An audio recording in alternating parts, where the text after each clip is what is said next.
Residents of Kenyasi in the Ashanti region on Monday clashed with police during a protest over bad roads in the area.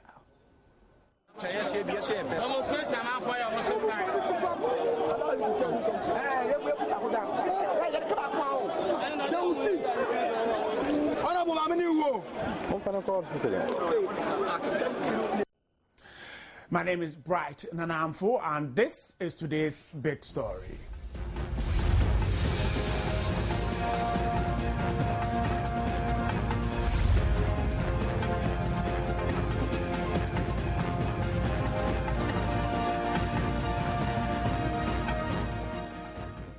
Thanks so much for staying there. The demonstration started peacefully, but later turned violent when a team of police officers deployed to the area to restore order started firing warning shots.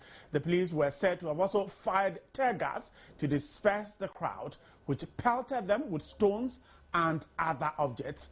The Buffalo unit of the police service fired rubber bullets to quell the demonstration. Some of the demonstrators sustained minor injuries and are receiving treatment at the hospital.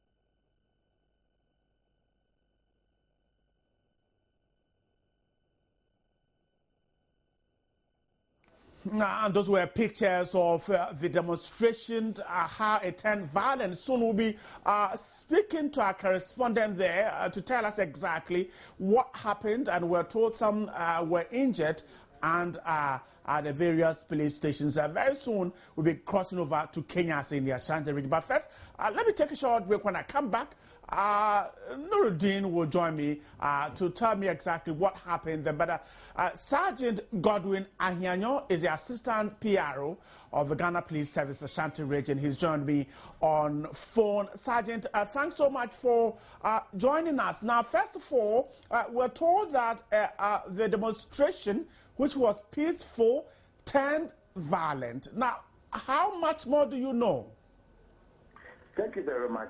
It's true. Good evening to your viewers. What I would say is, yes, this morning we actually were giving the demonstrators police protection to embark on a very peaceful demonstration, as was promised by the organizers. But unfortunately, it turned chaotic or violent because some of the youth took undue advantage of the situation to block the road with lorry ties, whatever they lay hands on, broken blocks, locks, and other offensive material. So the officers who had earlier given them protection saw that they could not contain the situation any longer. So we had to call for reinforcement to make sure we are able to bring the situation under control. It was then that we called our command men, the RDF and SWAT Bravo, formerly Buffalo unit, to come to the scene. Unfortunately, when they got there, the youth were so violent that they had to resort to the use of tear gas and rubber bullets. There and then somebody made an allegation that one person has been shot there, that is, one civilian has been shot there. It was then that the people became so violent and started throwing stones and any missile they laid hands on at the police.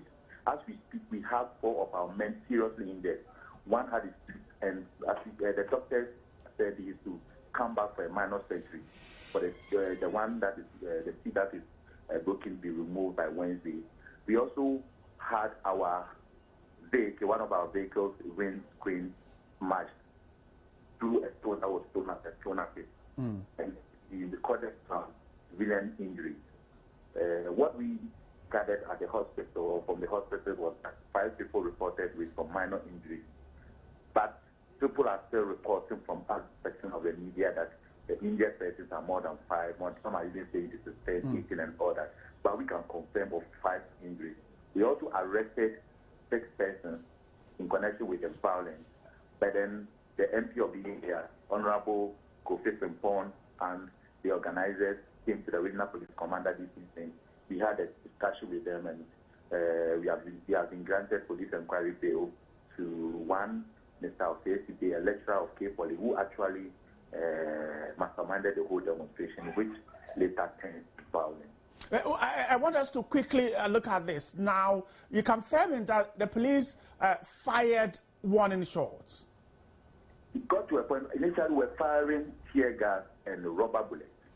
And what they were doing was, they were playing mouse and cat game with us. When they broke one of the sections of the road, to go and then clear it with the fire service at hand to put off the fire. Then they will mobilize themselves, go and block another section of the road with lorry type. Some were even as close as to a filling station, which we realized that if we don't contain the situation immediately, the filling station can even catch fire. Some of them wanted to take that chaotic situation to even perpetrate other crimes. And that was what we decided to avoid. So warning shots were fired? Come again? Warning shots were fired? Some of the there was a time to fire warning shots because where those with the bullets, that is the rubber bullets and then the tear gas was far from where those with the AK-47 were. And then it was at the story of their life because the youth were actually at them, throwing stones from all angles. So they had to fire warning shots to disperse them. And I'm telling you for a fact that that actually did the magic. Right. That probably would have recorded serious injuries from all sides. That right. Is from the police and that of the civilians. So warning shots were fired with live bullets? Yes. And you claim that no one was killed? Nobody whatsoever, because they went with senior officers. There were superintendents, DSPs, ASPs on the ground, probably giving them briefings as to what to do and what not to do. So when we're talking to the use of the rubber bullet and the tear gas, they are then moved to another section. They will go and block one side. By the time we get there to clear the road and ward them off, they quickly go to the other section of the road, go and mobilize themselves, block the road again. So as indicated, they were just playing the mouse and cat game with us. But that is when some of our men who were wielding AK-47 initially were not using it. They were there looking on at whatever was going on. But they had to resort to it just to disperse them and actually take the gun. How would you react to allegations that perhaps someone was killed? That somebody what? Was killed. Nobody whatsoever. Nobody died. I indicated earlier that even the assemblyman, some of the opinion leaders, the MP of the area, they all came to the regional commander and they had a discussion. Even the one who organized the program is on air, is on radio, granting interviews that nobody died because from all our checks, from all the 3 hospitals that we went to, no death was recorded. But unfortunate incident or unfortunate thing that happened was some of our men who actually got injured through the stones that were being thrown at them. Some civilians also got injured because they were running. Some of them were running after Kasa for their life, realizing that the warning shots were coming and then the bullet was being fired at them. That was when they also started running and we recorded those injuries. You said there was a man from K Poly who you claimed masterminded the demonstration. Are you suggesting that the police was not informed about the demonstration? No, if I use mastermind, I'm not saying that it was illegal. Rather, what I'm saying, he actually organized the demonstration. They informed the regional police command. Right. And then even they had a meeting with the commander, and the commander asked them whether they will be able to control the youth, because we know Kenya City to be a volatile area, but we have ever encountered them. And the commander asked them whether they will be able to. And he assured the commander with his organizers that they will be able to organize the demonstration to be very peaceful. What actually happened was, it wasn't Kenya City alone. We had the youth coming from Antua, Bonre, Diase, and Kenya City itself. They had all planned the demonstration. So as they told us earlier, some of the youth were coming from Bonre. So when they were coming, they started blocking the road from Bonre to Kenya City, while those coming from Diase also started in the road. But the initial plan was that they were going to convert at Kenya City DA Primary School to hold a mini rally. From there, they would go and then hand over a petition or deliver a petition to the minister. Right. So they didn't even get to the DA status quo and then actually what KFC. Right. So according to you, the demonstrators did not perhaps stick to the rules of the game. But exactly. What kind of force would you describe as was used by the police in controlling the crowd? Thank you. You know, essentially we're using what we call verbal means of communication. We're just talking to them. The leaders of the police team was talking to them just to calm nerves down. Then and then we realized that no, if we don't resort to the use of, we have something called reasonable force. If we don't resort to the use of the firearm, probably they will not listen to us. Right. Because the organizers themselves were listening to us. But here is a case, or here is a situation where some of the youth were behind us, blocking the road, where we have stores, we have filling stations, and they are doing it. If you don't resort to that firearm, probably something else, madam. We have even recorded serious disasters. All right. Sergeant Ahianyo, hold the line for me. Now, Nanaya Akwada is the Executive Director of the Bureau of Public Safety. Let me quickly take a word from him. I'll come back to you. Nanaya, thanks so much for joining us via Skype. Now, the police is saying that in this particular demonstration at Kenyasi, they used what they call reasonable force. They had a rubber bullet, they have tear gas, and they had AK-47, and they resorted to the use of the AK-47 as a last resort. And according to Sergeant Ahianyo, who speaks for the Ashanti Regional Police, the use of the AK-47 saved the situation, which he said would have turned into something very, very bad. First of all, how would you react to this? Well, let me say good evening to your viewers. And right, it's important to know that policing all over the world is a very tough job. It's a very, very dangerous enterprise. And people who apply professions in the field of policing need to be commended. Having said that, I think that it is also the case that if the police will resort to the use of live ammunition on a group of demonstrators who are largely unarmed, they must have a reasonable cause to do so. Their rules of engagement, to the best of my understanding, does not require them to use live ammunition unless otherwise their life has come under threat. And so the question one would like to know is that at the point in time, or at the time that the police resorted to the use of live ammunition, were their life under threat? That's a question to ask. I'll put that question to Sergeant Ahianyo when I get to him. Was it visibly under threat? If not, then I think that is a malpractice and that must be investigated. Let me stay there, Nanaya. Let me go to our correspondent. He was at Kenyasi during the clash between the police and the protesters. Nuruddin Mohammed has joined this discussion. Now, Nuruddin, the claim, according to some people, is that the bullets, the live bullets, might have killed some demonstrators. You were there. Can you confirm or deny this? Right. Nobody was killed at the scene. We were there. What we saw was that one person was injured, and one of our colleagues sent him to the hospital, Menchia Hospital. That was the person people were claiming he has died. But our checks at the hospital indicates that the guy was discharged. His injury wasn't serious, according to the nurses we've spoken with. His injury wasn't serious, so he was discharged. So there wasn't any death recorded in this particular incident. We are also told that according to the hospital authorities, 3 policemen were brought there, and they were also treated and then discharged.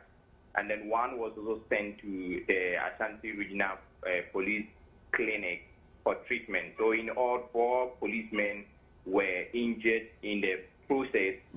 But for the number of people who were injured, we cannot tell now. The police are telling us that 5 people were injured, and the residents, the leaders of this particular demonstration, are also telling us that about 18 people were injured. So for now, we don't have the actual number of people who were injured. Right. No, this still on the line. Sergeant Ahianyo, you are still there. Now, how threatened were the lives of these men, your officers, such that they had to resort to the use of AK-47? My brother, I earlier told you that we were resorting to the use of rubber bullets and tear gas. Here is a case, we are resorting to this ammo. Then all of a sudden, 4 of our men fall. If 4 of your men falls down with injuries coming from the demonstrators. Injuries from stones or what weapons particularly? 4 of them. No, it was at the peril of the life of the police, because the people were also attacking with every missile they lay hands on. AK-47 and stones, machetes. AK-47 compared to stones and machetes.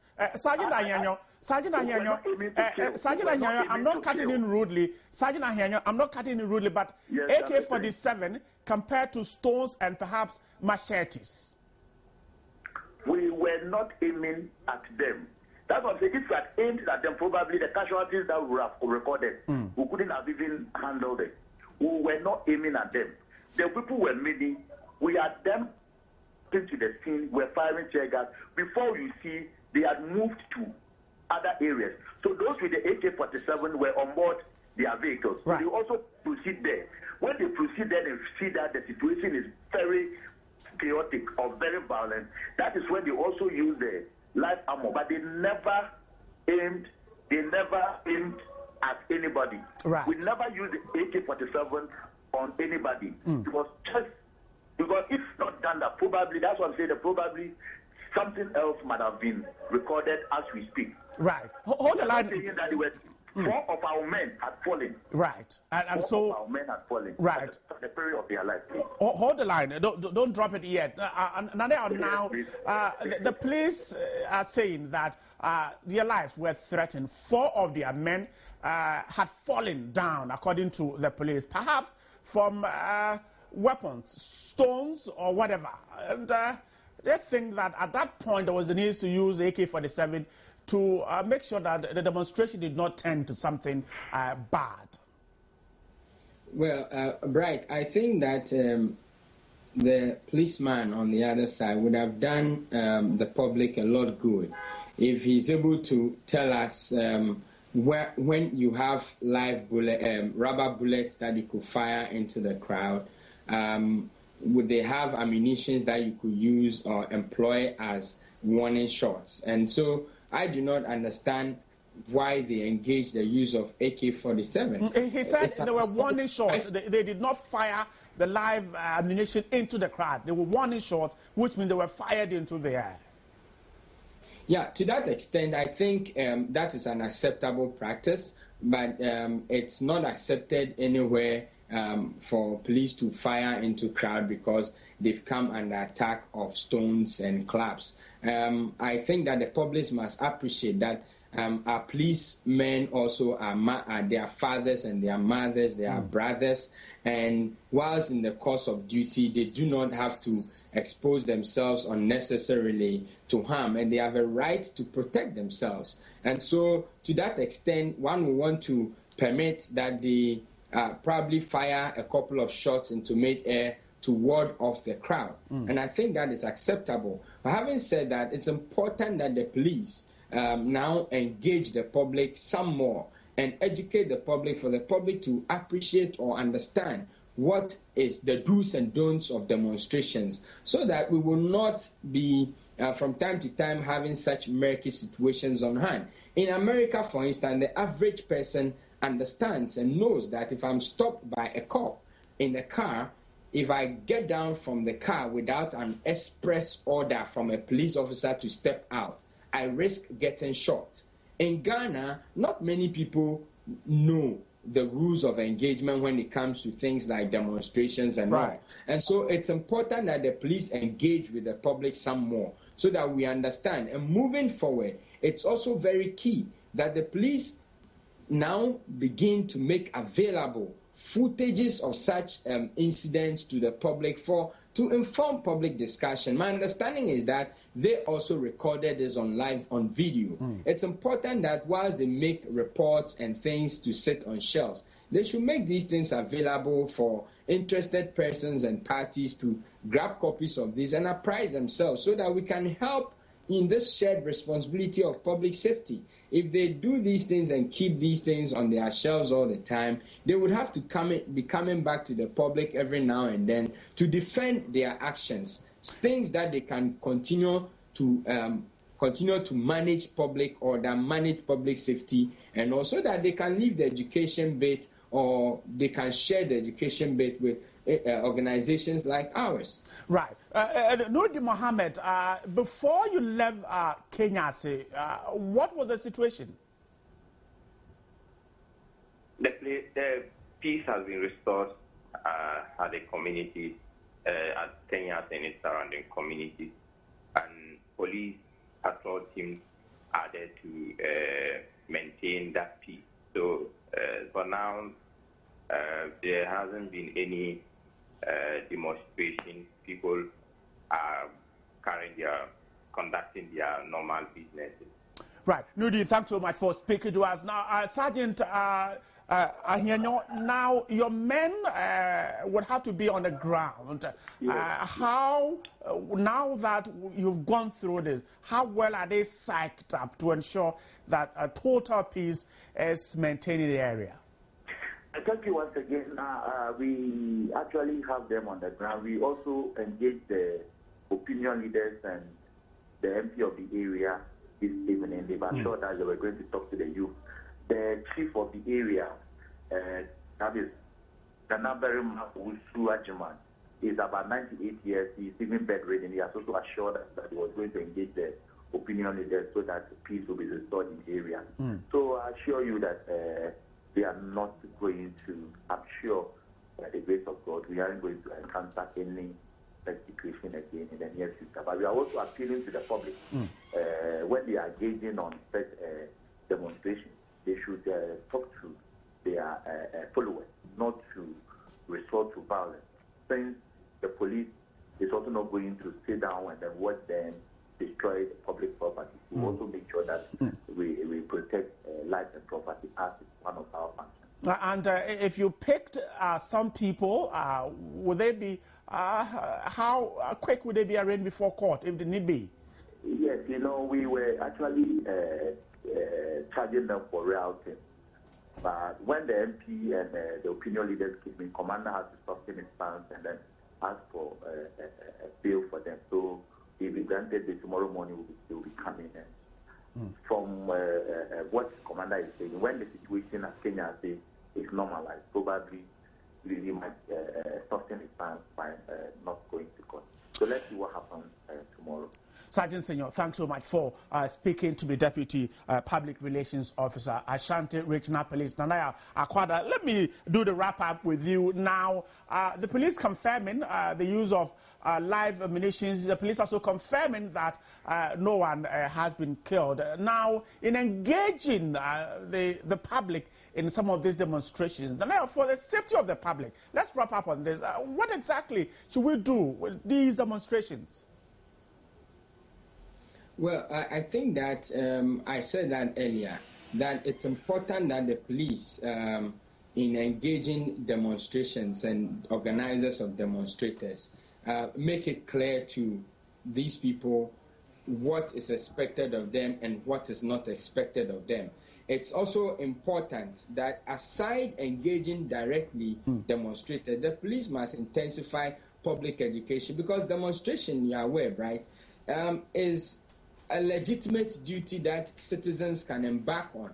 And so it's important that people know what is expected of them during demonstrations, that they ought to be responsible. I think that it was most irresponsible on the part of the demonstrators or those who joined the demonstrators to go in the way that they went. I think that is really irresponsible, and the public must come out to condemn it, as it were, because we do not need this in the country. And I also think that the police, moving forward, should intensify public education so that people will know that, yes, we have a right to demonstrate, but we do not, our rights must end where other people's rights also begin. We do not have a right to bend ties, to disrupt people going about their legitimate businesses in this country. I think that that must be condemned, and the police must be commended for outstanding, such an outstanding display, that no one really died in this confrontation. Thanks so much for speaking to me. Nanaya Akwada, the Executive Director of the Bureau of Public Safety there. We have more on this particular issue later on at 8. But go on to our social media platforms on Facebook and tell us what you think about the police and ability to control crowd in these situations. This is a big story for today. It's not ending yet. Gladys is joining me for the interactive segment. And how much longer have you tried to reach government departments and agencies on phone or via emails? And how hard have you tried, and yet no one is picking the calls and your emails are not returned? Gladys will tell you more when she comes up on interactive segment. My name is Brian, and now I'm taking a short dip. When I come back, I'll be introducing Gladys.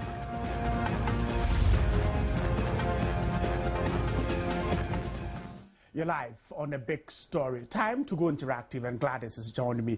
Prayer is good. I remember there was a wedding and Jesus had to turn water into wine with prayer. So sure. Prayer is good. It's good. Pray without ceasing. We've been told to pray.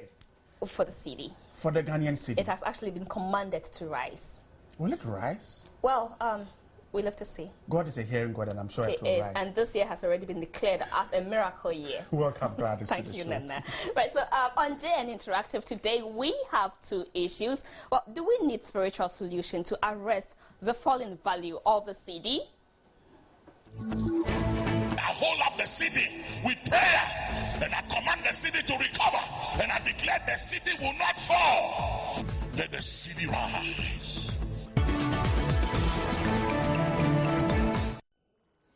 Also tonight, with a click of a mouse, wealth of information pops up.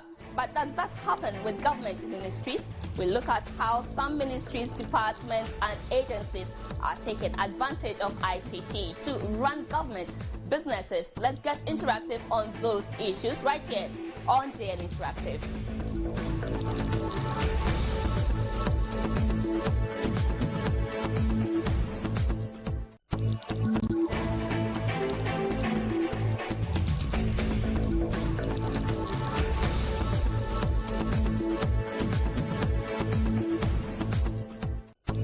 My name is Gladys Osei Oreji. You can join our conversation through our social media platforms, facebook.com/joynewsontv or twitter.com/joynewsontv. The handles are at joynewsontv or #JN Interactive. You could send an email to joynewsim@multitvworld.com. Join in the conversation. Let's keep, the topic running right here. Share your views, your comments, your opinions, and we will be discussing it here. So on Sunday, Bishop Duncan Williams of Action Chapel prayed for the city and commanded it to rise. Say, I lift up my money right now, and I command the city. Say, I hold this money in my hand right now. The city. Say, I hold up the city. I hold it up. Say, I hold up the city with prayer, and I command the city to recover, and I declare the city will not fall. It will not fall. It will not fall any further. It goes out. I command the city to climb. Say, I command the resurrection of the city. In the name of Jesus, say, I command a miracle for the economy. I command and release a miracle for Ghana's economy. In the name of Jesus, say, Satan, take your hands off the president, take your hands off the central bank and the finance minister. Say, we release innovation for the president. My God, the governor of Bank of Ghana, Central Bank, in the name of Jesus Christ, the Son of God, the finance minister, say we command new ideas, breakthroughs, and a miracle for the economy. Let the city rise. In Jesus' name. Amen. Amen.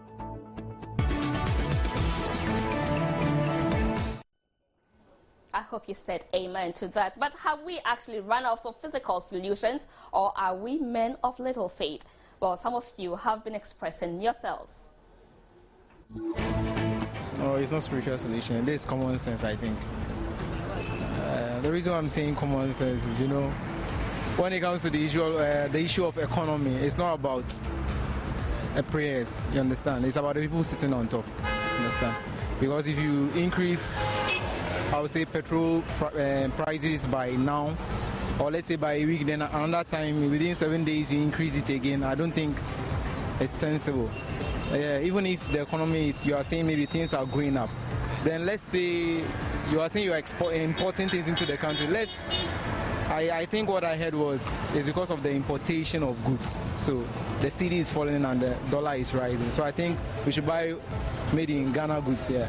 It's a good leaders who can just manage the economy, because the way the economy is going, I think we are not surprised if the cedi is just depreciating and maybe the dollar is just taking the rising. So I think we need to just sit up, because at the end of the day, if you are holding maybe 2 cedis or maybe 4 cedis and stuff, you need to just exchange with small dollar. It's not supposed to be that. So we need to just get good leaders who can implement to let the cedi rise. Yeah, we shouldn't go in for that, because that depends on the government, and some things which are sold and also purchased in Ghana and in Dallas, and I don't know why it's happening in Ghana.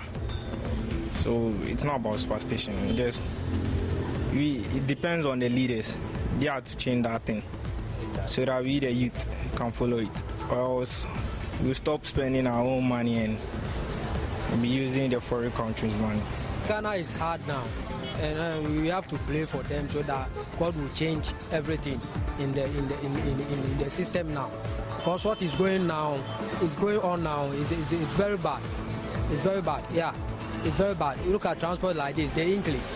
You see, water, they increase. Everything, they want to increase everything. Now you want to buy milk, now it's 2 cedi. You see, so we have to play for the government, so that things will go on smoothly. I don't think we need any spiritual solution. By the government, we have to work hard. We have to improve. Now we are not seeing any improvements in the government. Now they are increasing on petrol, and the cedi is falling. So the government needs to do something about it.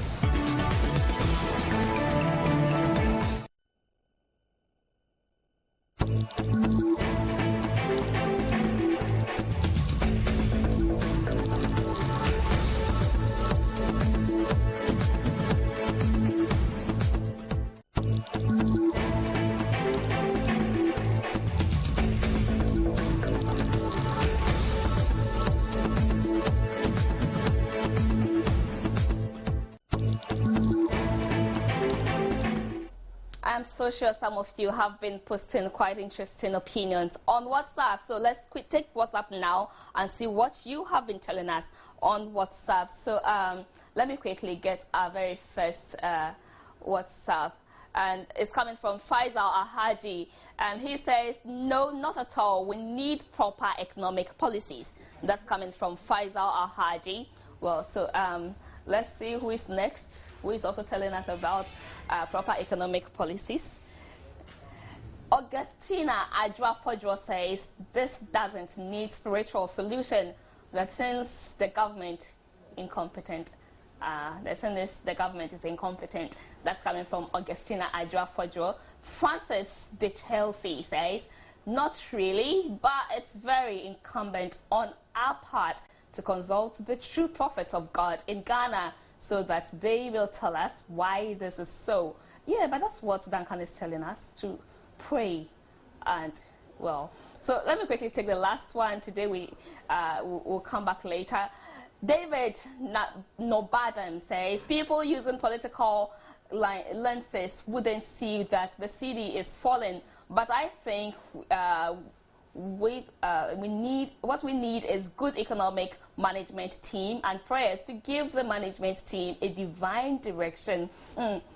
So that's not bad. All right, so let's see what again you have been putting on Facebook quickly. So as usual, the comments reads, do we need spiritual solution to arrest the falling value of the city? Let's get interactive, and you indeed have been getting interactive with us. So let's see. Okay, let's take more. Raskafree says, how can it be? Okay.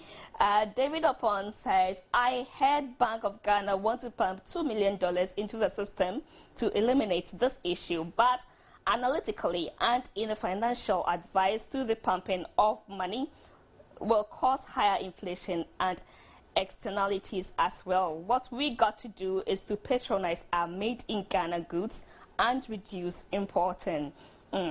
Ronald Yaboa Fine Boy says, haha, how possible is that since the CD depreciation has nothing to do with spiritual things, so think of a better solution than this. Let's see. David Upon says, and dollarization is also the cause of this issue. Apia Robert says, no, government should be bold enough to tell the truth and listen to the technical men in the society.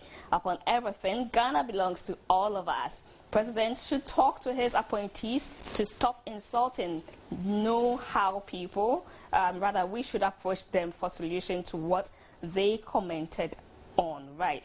Bobby Bright says, how can you pray for a baby without sleeping with your husband? We have a role to pray as we have a role to play, that's what you mean, as a people, and God will also do his part.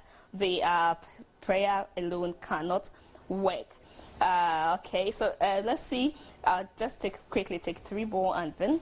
Okay, so Stone Child says, we need both spiritual solution and innovative way of managing our raw material economy.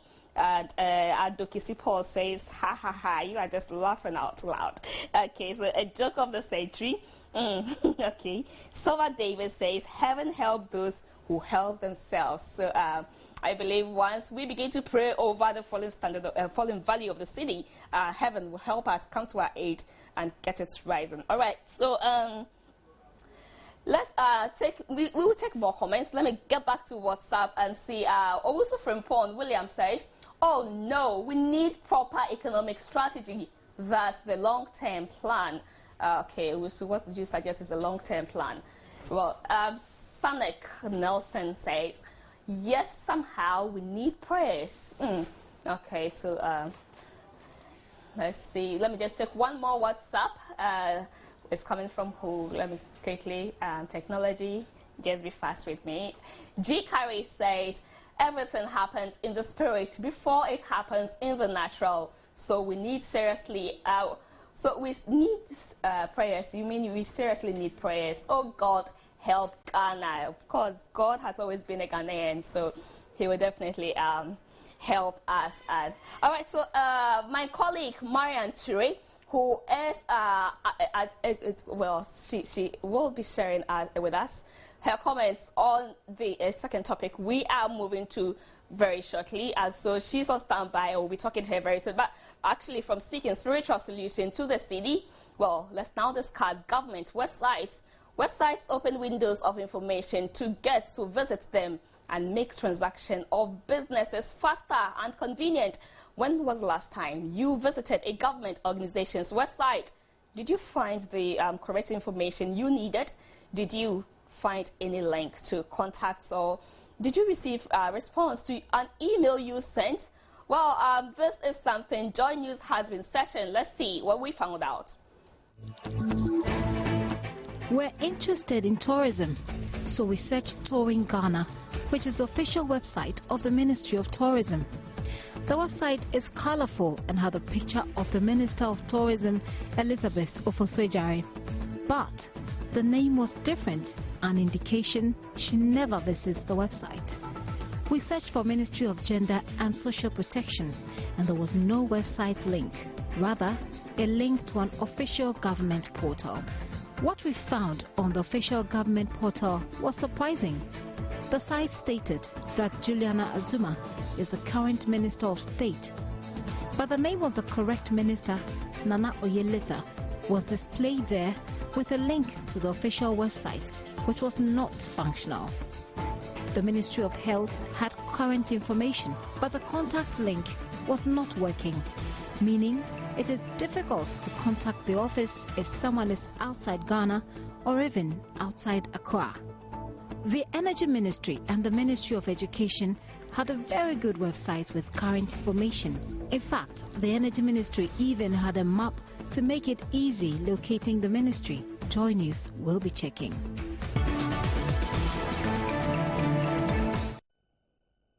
Now you appreciate the issues and maybe forming an opinion. Well, so let's Skype my colleague Marian Chiri. She is a Googling freak, and she practically would Google for her food, her lunch, her supper. Hi, Marian.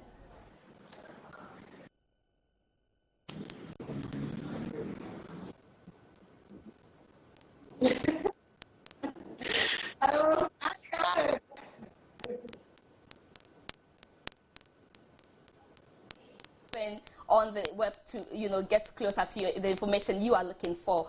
You had a piece about the websites and how government agencies, ministries are taking advantage of it. You Google for practically anything.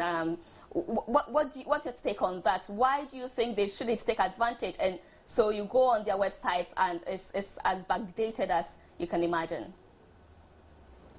I think currently, as we're speaking, I'm actually, I think as a journalist, I have tried to access the Ministry of Communications. It's the default ministry for us as journalists. And when you go to the page at this moment, all you see will be a slideshow of things that the minister has done. Edward Delali interacting with the exhibition from something that they did at the Media Commission. Yeah. It's just, I don't know, I probably would call it an album to furnish us with things that the minister has done. Exactly. But not the sort of information that you need on a ministry and the role of the ministry within the country. Yeah. And what it's doing within government to even help us as a people. Well, they would provide the information details. I have tried to send an email just when the story was spoke, and we were trying to see what would happen, see if I would get feedback. Nothing has come so far, so I don't know about the feedback processes. Perhaps it's just not as immediate as I would have hoped. But I can juxtapose what I am seeing here to what I have seen in the West, coming from a very different, haven't experienced different cultures, if I can call it that. That when you go to a UK website or a UK government website, you find something that is like an instant chat, the one that we have on here. And so there's almost always somebody standing by to send you a chat should you request for feedback on something. Exactly. Let's take immigration reform, which is a very big issue, especially in UK and the US, because there are a lot of immigrants who are trying to earn a living, but the government is also trying to put a cap on the number of people who actually enter. Yes. Fine, you're going to look for information. You will type, let's say, a keyword, just one keyword, and so much will drop from just that one government website that sometimes you're dumbfounded. You don't even know where to even source it from. But here in Ghana, well, the thing is not even for you to source it. It's not there. You key in a keyword, and if you're lucky, the keyword might find a sentence that has been written there, so you can read it. You're not finding what you're looking for. Let's quickly shift our focus to tourism, Ministry of Tourism. It's one key area that sells the country that much. You tell me, have you tried Googling them lately, and what was the outcome? What was the results you got? Not the Ministry of Tourism per se, but I think as you're saying that I am, aware when it comes to the media, I mean, using the internet. I'm trying at this particular moment to Google them so that we have a very live interactive session on the Ministry of Tourism and see exactly what is there. Ministry of Tourism, Ghana, and then let's see even if it shows up. They're trying to even searching for certain things. and the keywords themselves won't take you there. But thankfully, Google has found the homepage for us. It's called touringghana.com. Touringghana.com, yeah?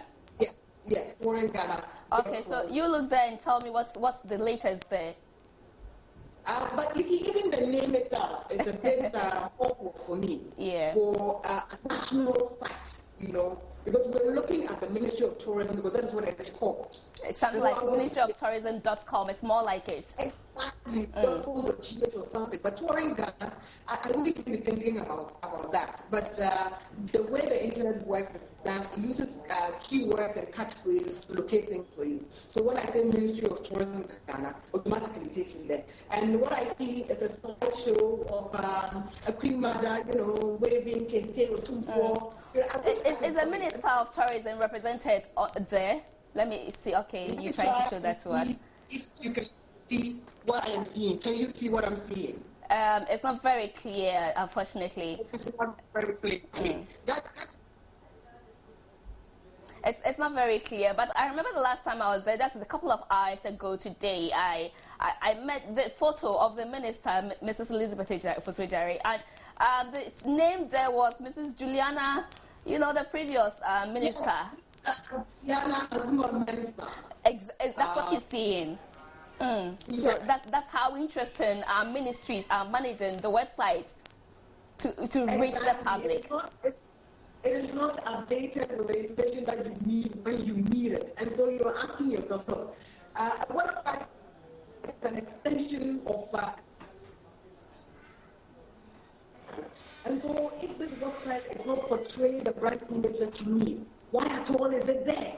Is it for fashion? Is it just because in the work people are creating websites, so we are also creating it as government? Government is a...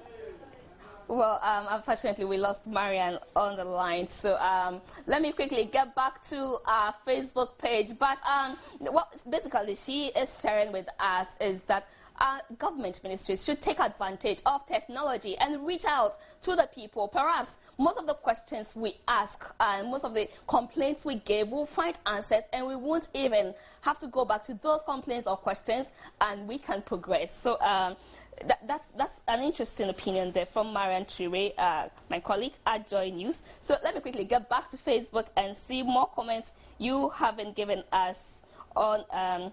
So let's see. I'm trying to find let me go to the chat. Have you tried calling the emergency numbers on the websites of government agencies? How about trying to contact them via email? Share your experience with us, and you definitely have been sharing your experience with us. So let me quickly take a few comments here. Unfortunately, we're running out of time, but Never Sin Bathing says, in fact, when I hear some of these things, I become bored because nothing is working for the good people of Ghana. Things are so bad. Felix Faraday says, cheer. Bernard Kwame Hart says, fake no. Mild Ivan says, I tried a number belonging to the Ministry of Health, and trust me, it's rang 1,000,000 times, yet no one answered. To me, such staffs are just there for the sake of being there. Nothing works in this country anymore. Ohineba Kwachi Jr. says, the worst thing ever to do is to try such things. Ghana needs another decade of revolution if the leader continue to be in government. Ghana say, cheer, Ghana. Okay, Janila Lai says, haha, cheer, it sounds funny, pal.